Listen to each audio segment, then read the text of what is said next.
Chapter 1 video lecture. So Chapter 1 is really just an introduction to governmental and nonprofit accounting. And everything, I mean, you read the chapter, it's pretty straightforward.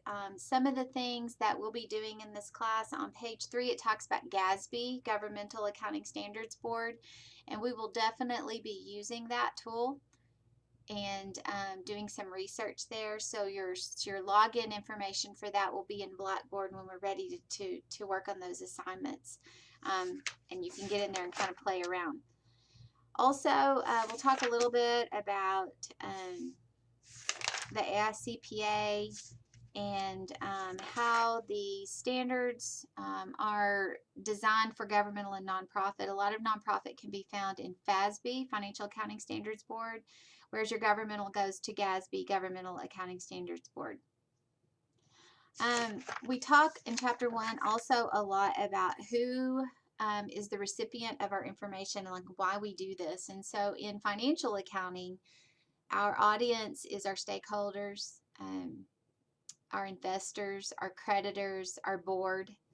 And in governmental accounting, our audience is typically, in government, it's the citizens. In nonprofit, it may be your donors. And so the audience is different, and therefore the accounting is different. And when I say different, it's quite a bit different. And so we will, as we go through the book, learn more and more about how different governmental and nonprofit is from financial.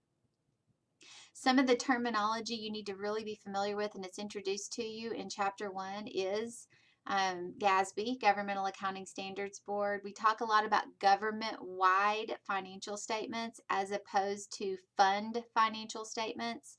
So make sure you're keeping that terminology straight. We'll talk a little bit about special purposes, management discussion and analysis, MD&A. You'll hear that every once in a while. Of course, you should know what generally accepted accounting principles are, GAAP. That should already be familiar to you.